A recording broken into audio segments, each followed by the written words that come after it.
What if the town was never trying to trap anyone? What if every death, every nightmare, every monster, and every impossible event has only one purpose: to build the perfect person?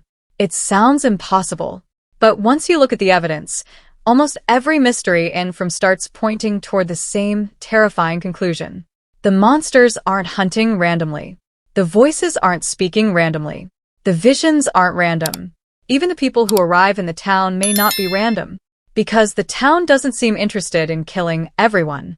If that were true, nobody would survive for long. Instead, it keeps people alive just enough to change them. It breaks them, tests them, forces impossible choices, then watches who they become afterward. And that changes everything. Because maybe the real experiment isn't about survival. Maybe it's about transformation. Look at what the show is actually telling us. Every major character enters the town carrying emotional baggage. Boyd is exhausted by responsibility. Tabitha struggles with grief. Jim believes logic can solve everything. Jade hides behind intelligence. Sara hears voices because her mind is already vulnerable. Victor has spent almost his entire life inside the town. These aren't random personalities. They're people already broken in different ways. Now, ask yourself something far more dangerous. Why would the town choose people who already have emotional scars? Because scars are easier to reshape. And this is where it gets darker. Think about Boyd. Almost every major event in his story follows the exact same pattern. First, he is given hope. Then that hope is destroyed. Then he is forced into another impossible decision. It happens again, and again, and again. Every victory immediately becomes another psychological test. Finding livestock, losing people, the worms beneath his skin, the music box, the dungeon, Martin, the cicadas. None of these experiences simply happen to Boyd. Each one changes him. Each one pushes him toward becoming someone completely different from the man who first entered the town. That's not normal storytelling. That's controlled progression.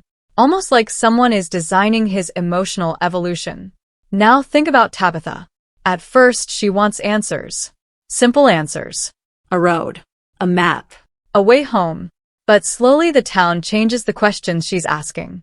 Instead of asking how to leave, she begins asking why the town exists at all. That's a completely different person. Her curiosity evolves. Her fear evolves. Even her faith evolves. The town didn't simply challenge her. It reshaped the way she thinks. This is the detail everyone missed. Every character slowly abandons the beliefs they arrived with. Jim trusted science. Now science keeps failing him. Jade mocked everything supernatural. Now he spends his life chasing symbols no rational person should believe in. Sara trusted the voices, then feared them, then questioned them, then followed them again. Notice what's happening. The town isn't trying to prove anyone right. It's forcing every belief system to collapse. Why? Because people become easier to rebuild after everything they believe has been destroyed. That sounds terrifying, but it becomes even worse when we examine Victor. Victor may be the single biggest piece of evidence supporting this theory. Most people think Victor survived because he was lucky. But what if luck has nothing to do with it? Victor has lived in the town longer than almost anyone. He's witnessed multiple massacres. He's watched entire generations disappear. He's forgotten things, remembered things, drawn things, buried things, protected secrets. And somehow, he's still alive. Ask yourself the obvious question. Why? The monsters have had decades to kill him. They know exactly where he lives. They've seen him alone countless times. Yet Victor survives while stronger, smarter, and healthier people die within days. That shouldn't happen. Unless Victor isn't being spared accidentally. Unless he's being preserved. Look carefully at how the monsters behave around different people. Sometimes they attack immediately. Sometimes they wait. Sometimes they speak calmly. Sometimes they smile. Sometimes they manipulate. Sometimes they simply observe. Their behavior isn't consistent. At first, that looks like bad luck. But maybe it's actually selection. Maybe every victim receives a different test. Because different people require different forms of pressure. Boyd faces responsibility. Jade faces obsession. Sara faces guilt. Tabitha faces hope. Victor faces memory. Each test attacks the weakest part of that person's identity. Not their body. Their mind.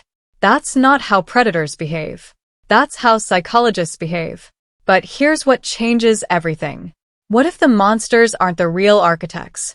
What if they're only one tool inside a much larger system? Because every time someone believes they've discovered the rules change. Every single time. The talismans worked. Until new horrors appeared. The monsters were the greatest threat. Until the music box arrived. The music box seemed unbeatable. Until another mystery replaced it. It's almost as if the town refuses to let anyone become comfortable. Because comfort ends growth. Fear creates change. Confusion creates dependence. Pain creates transformation. Those aren't random horror elements. They're stages of conditioning. And once you notice that pattern, you start seeing it everywhere. Even the smallest details begin pointing toward something horrifying. The strange symbols. The impossible electricity. The collapsing reality. The children. The voices. The trees that move. The faraway trees. None of these mysteries exist separately. They all accomplish the exact same goal. They force people to question reality itself. And when reality breaks, identity breaks with it. That is exactly what the town wants. Not dead people. Broken people. Because broken people can be rebuilt into something entirely new. And if that's true, then we've been asking the wrong question since the very first episode.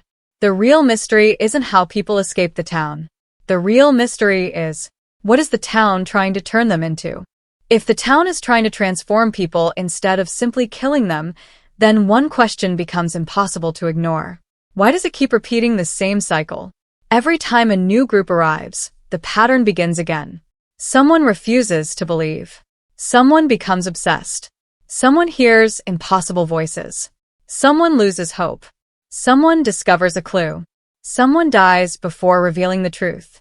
At first, it feels like ordinary horror storytelling. But look closer. This isn't repetition. It's a process. Almost like the town is running the same experiment over and over again, searching for a different result. And this is where it gets darker. Think about the children. The mysterious children are always treated as victims. They appear frightened, helpless, almost innocent.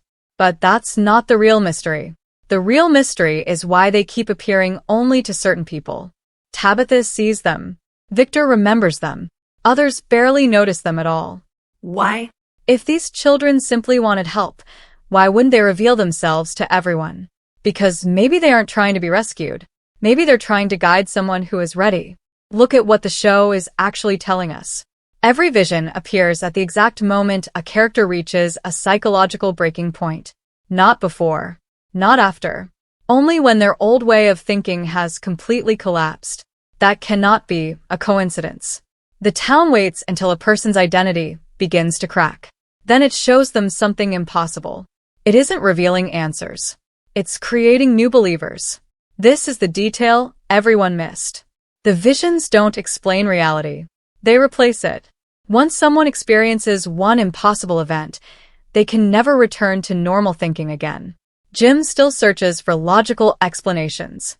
But every new mystery pulls him further away from logic. Jade keeps insisting there must be a pattern. But the harder he searches, the deeper he falls into obsession.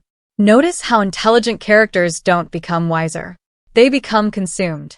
The town weaponizes curiosity. Every answer creates 2 more questions. Every clue opens another door. Every discovery makes escape feel even further away. That isn't bad luck. That's design. Now think about Jade's symbols. Most people assume they're code waiting to be solved.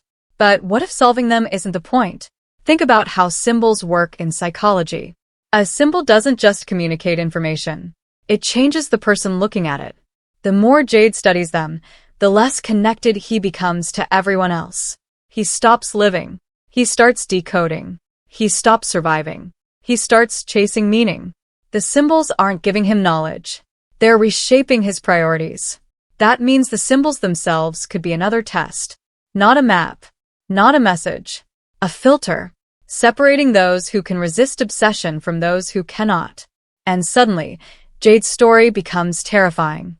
Because maybe he isn't getting closer to the truth. Maybe he's becoming exactly what the town wanted him to become.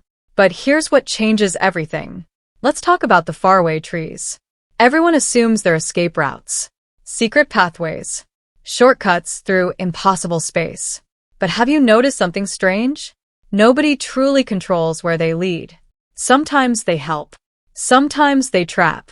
Sometimes they separate people. Sometimes they save them. That's incredibly important. A true escape route should be predictable. The faraway trees aren't. They're selective, almost intelligent. Ask yourself this.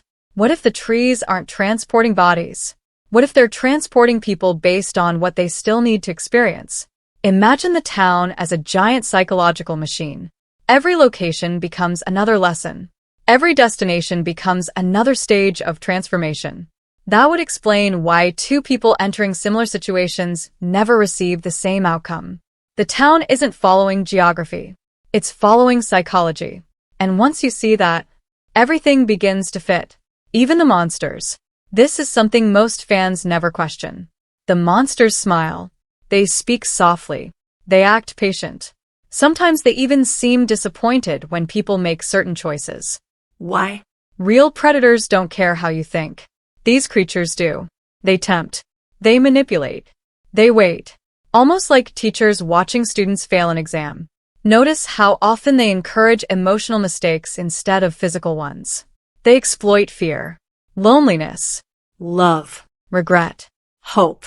They know exactly which emotion will break each person. That's incredibly specific. Too specific. Unless they've been studying people for a very long time. Now, let's go back to Victor. Everyone sees Victor as damaged. But maybe that's exactly why he's still alive. Victor stopped resisting the town years ago. He adapted. He learned its rhythms. He accepted impossible things without constantly trying to explain them. In other words, he became psychologically compatible with the place. Could that be why the town protects him? Because he's proof that complete transformation is possible? And if Victor represents the final stage, then everyone else is still in the middle of the process. Think about Boyd again. Every impossible burden somehow lands on him. Leadership, sacrifice, responsibility, Pain. Hope. Despair. every single time he begins recovering. The town creates another crisis, almost as if it refuses to let him stop changing. Not because it hates him, because it still needs him. That's the terrifying possibility. The strongest people suffer the most because they have the greatest potential to become whatever the town is creating. And this is where the entire theory flips upside down. Maybe survival has never been the reward. Maybe survival is the test itself. The people who die fail early. The people who live Continue changing. every nightmare is another lesson. Every loss is another step.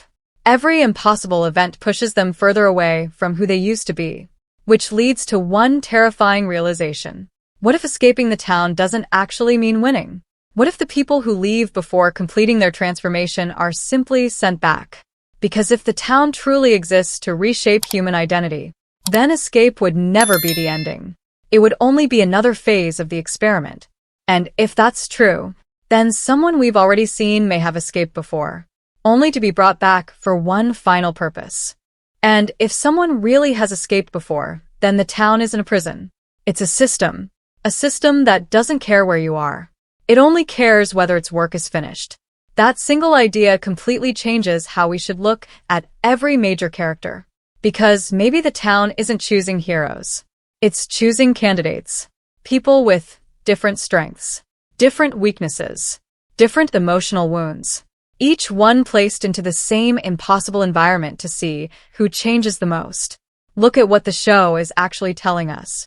No two characters experience the town in exactly the same way. Boyd faces impossible responsibility. Jade is consumed by knowledge. Tabitha is pulled toward the mysterious children. Sara hears voices that no one else can hear. Victor carries memories that nobody else understands. At first, these storylines seem disconnected, but they're not. They're different paths leading toward the same destination. Transformation. This is the detail everyone missed. The town never attacks people at their strongest point. It attacks the part of them they cannot protect. Boyd can fight monsters, but he cannot protect everyone. So the town forces him to watch people die. Jim can solve mechanical problems, but he cannot explain the impossible. So the town destroys his confidence in logic. Jade believes intelligence gives him control. So the town gives him puzzles with no clear answers. Sara desperately wants forgiveness. So the voices keep making her question whether redemption is even possible. Victor clings to memories. So the town slowly turns those memories into broken pieces he can barely trust. Every character is being dismantled in a different way. Not physically, psychologically. Because before someone can become something new, they first have to stop being who they were. But here's what changes everything. Think about the town itself. Have you ever noticed that it almost feels alive? Not alive in the sense that it speaks.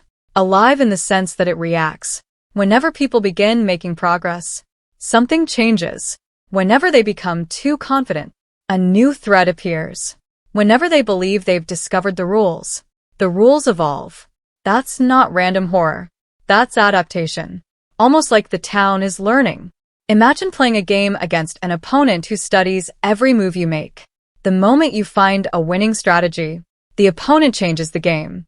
That's exactly what happens in From. The talismans create hope. Then new dangers emerge. The monsters become familiar. Then something even stranger appears. The mystery shifts before anyone gets comfortable. Why? Because certainty is dangerous to the town. Confusion keeps the experiment alive.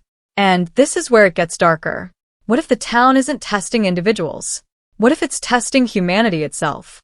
Every group that arrives creates a new society. New leaders. New conflicts. New alliances. New betrayals. Watch how quickly people begin arguing over power, fear, food, trust, and sacrifice. It's almost like civilization is being rebuilt from scratch every single time. The town isn't only watching individuals break. It's watching communities evolve under pressure. Who becomes the leader? Who becomes the liar? Who becomes the believer? Who becomes the skeptic? Who sacrifices others? Who sacrifices themselves? Those questions repeat every cycle. Not because the writers need drama. Because the town needs data. Now go back to Victor one last time.